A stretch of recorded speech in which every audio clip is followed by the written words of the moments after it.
Dan untuk mengetahui pergerakan saham hari ini, kita telah terhubung dengan Kepala Riset Praus Capital, Alfred Nainggolan. Selamat pagi, Bang Alfred.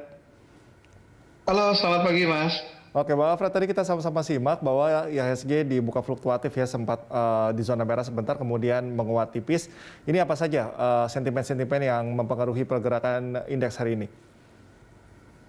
Ya, kalau kita lihat memang tadi sempat di pembukaan ada di zona negatif dan ini tidak lepas dari sentimen result bursa Amerika tadi malam ya yang terkoreksi cukup dalam dan koreksinya juga koreksi di hari ketiga. Dan kalau kita lihat kenapa sampai saat ini masih bisa keluar dari zona negatif dan berada di teritori positif ya karena faktor tadi sentimen bursa regional yang hari ini mengalami rebound dan kita juga melihat bahwa indeks future untuk bursa Amerika juga berada di zona positif yang mengindikasikan bahwa nanti malam perdagangan di bursa Amerika ada potensi untuk mengalami technical rebound. Jadi kalau kita lihat sentimen positifnya itu yang mendorong IHSG kita ada di zona positif. Tapi kalau kita lihat juga penguatannya juga relatif masih terbatas ya. Artinya pasar masih cenderung hati-hati meskipun tadi bursa regional yang dipimpin tadi bursa Nikkei yang menguat cukup tajam pagi ini. Tapi kalau kita lihat bahwa investor kita relatif masih wait and see yang terlihat dari tadi penguatan indeks kita yang masih dalam kisaran 10 sampai 11 poin kalau saya lihat tadi sempat. Oke, artinya bisa dikatakan bahwa pengetatan atau ya pengetatan yang dilakukan oleh The Fed ini tidak bisa dikatakan juga menuai respon negatif, begitu? Ya, kalau bicara masalah pengetatan memang overall kalau kita lihat belajar dari 2014 pelaksanaan yang sama dilakukan oleh The Fed terhadap tadi tapering yang dilanjutkan dengan kenaikan suku bunga sampai sejauh ini memang sentimennya harusnya cukup positif ya karena tadi bahwa sudah ada kepastian terkait dengan pelaksanaan tapering. Justru tadi kalau kita lihat memang indikasi percepatan yang dilakukan yang ditakutkan pasar bisa memberikan kejutan terhadap kondisi likuiditas ya. Tapi kalau kita lihat saat ini memang dengan kondisi adanya varian baru Omicron, kita juga melihat bagaimana adanya penolakan terhadap RUU investasi di Amerika dari Senat juga membuka peluang bahwa agak berat juga kalau dilakukan secara cepat ya kalau mengingat ada potensi pertumbuhan penurunan pertumbuhan ekonomi yang kemungkinan bisa aja dari masalah tadi penolakan rancangan undang-undang investasi di Amerika dan juga terkait dengan kasus Omicron. Jadi kalau kita lihat memang isu sebelumnya adalah bicara masalah percepatan tapering yang ini tentu akan memberikan sentimen negatif terhadap pasar, tapi dengan adanya case seperti ini, kemungkinan besar bahwa proses percepatan juga ada wacana untuk kembali dipikirkan ulang kembali ya, karena kita melihat bahwa concern The Fed bicara masalah tapering adalah bicara masalah pertumbuhan ekonomi. Jadi tentu jika ada sesuatu yang menghambat pertumbuhan ekonomi ini menjadi isu yang juga cukup penting yang akan dilihat oleh Bank Sentral. Oke, termasuk juga dengan kondisi situasi likuiditas di Tiongkok yang juga menjadi sorotan. Apakah ini juga menjadi sentimen yang cukup mempengaruhi pergerakan indeks?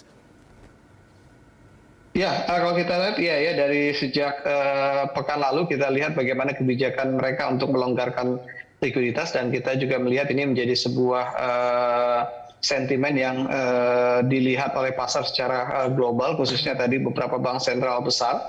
Jadi tentu ini juga berpengaruh terhadap sentimen market. Tapi sampai sejauh ini kalau kita lihat dalam 3-4 hari terakhir memang dua isu utama yang menjadi concern pasar yaitu bicara masalah pelaksanaan tapering dan yang kedua adalah bicara masalah varian baru dari COVID yaitu Omicron. Jadi dua ini yang juga banyak mempengaruhi bursa kita dalam satu pekan terakhir, walaupun kita tahu bahwa sebenarnya dari sisi sentimen domestik kita relatif cukup solid untuk sentimen positif dari sisi angka makronya, dari sisi result emiten-emiten kita. Oke, untuk Bank of England yang menaikkan suku bunga acuan jadi 0,25%, ini seberapa besar pengaruhnya terhadap IHSG? Ya, kalau pengaruhnya mungkin nggak terlalu cukup besar ya, karena memang dengan bicara masalah mulai pelaksanaan tapering, ya tentu pasar juga akan melihat bahwa begitu selesai pelaksanaan tapering maka akan dilanjutkan kenaikan suku bunga. Artinya memang hampir keseluruhan arahnya ke depan di 2022 bahwa akan ada kenaikan suku bunga yang akan dilakukan oleh seluruh bank sentral, mengikuti tadi mengantisipasi kenaikan suku bunga The Fed yang akan dilakukan tadi sudah disampaikan 3 kali dalam setahun. Jadi memang dalam beberapa waktu ke depan kita akan melihat bagaimana beberapa bank sentral akan mulai mengantisipasi kebijakan tersebut seperti yang sudah dilakukan oleh Bank of England. Jadi kalau untuk dari sisi sentimennya tidak terlalu besar karena memang pasar juga mengekspektasikan bahwa ke depan ini bicara masalah kenaikan suku bunga yang dilakukan oleh Bank Sentral sudah tidak bisa ditahan lagi ya. Tinggal nanti kita menunggu seberapa cepat tadi antisipasi yang dilakukan oleh Bank Indonesia terhadap persiapan tadi begitu selesainya pelaksanaan tapering, tentu akan bicara masalah next-nya adalah kenaikan suku bunga yang dilakukan oleh The Fed. Oke, untuk pergerakan saham retail, Bang Alfred, jelang Natal dan Tahun Baru seperti apa? Ya, kalau untuk retail juga memang tadi bahwa Omicron cukup kuat, banyak mempengaruhi pasar saat ini ya, khususnya domestik. Artinya pasar lebih memang prefer antisipasi, wait and see melihat perkembangan Omicron. Karena memang sampai sejauh ini pasar melihat kondisi tadi Eropa yang cukup masif penyebarannya, bahkan ada mulai pembatasan, walaupun di Indonesia sendiri kita bisa melihat bahwa sampai sejauh ini memang masih sangat terbatas untuk varian Omicronnya. Tapi kembali lagi pasar memang cukup sensitif terhadap varian baru karena melihat kejadian di varian baru sebelumnya yaitu varian Delta yang punya dampak juga cukup besar terhadap pemberlakuan pembatasan.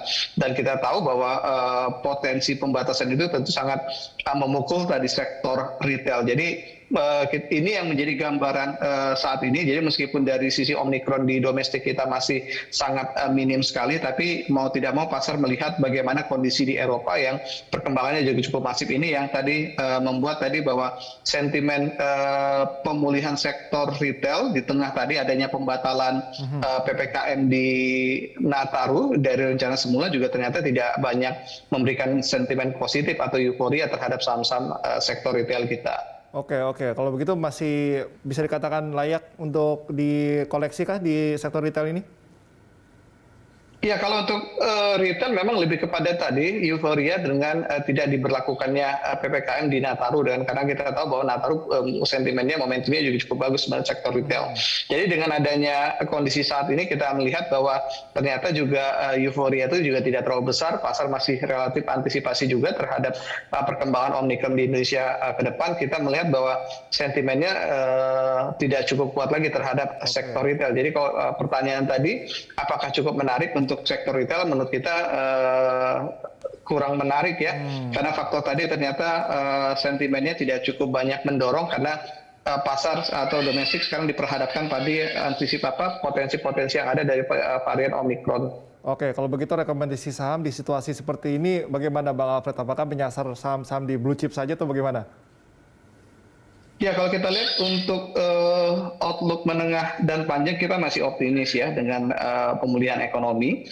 Jadi kalau kita melihat bahwa sektor-sektor yang relatif masih cukup strong yaitu sektor telekomunikasi, yang kedua sektor healthcare, dan yang ketiga adalah sektor komoditi.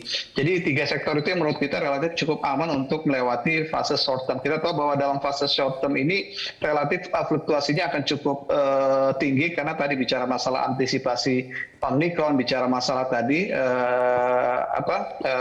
penundaan atau penolakan rancangan undang-undang investasi Amerika, dan ini juga akan banyak mempengaruhi pergerakan bursa Amerika ke depannya, dan juga bicara masalah pelaksanaan tapering. Jadi kita lebih melihat fokus 3 sektor itu, dan mungkin dalam kondisi yang fluktuatif short term kita masih tetap mengarahkan kepada saham-saham first liner ya, karena kalau kita lihat resiko kemungkinan dalam jangka pendek akan sedikit meningkat. Dan yang terakhir adalah bicara masalah window dressing, sampai sejauh ini juga kita masih optimis ada potensi itu yang terjadi di Desember tahun ini. Baik, terima kasih Bang Alfred atas informasi serta analisisnya. Pemirsa, demikian Kepala Riset Praus Capital, Alfred Nainggolan.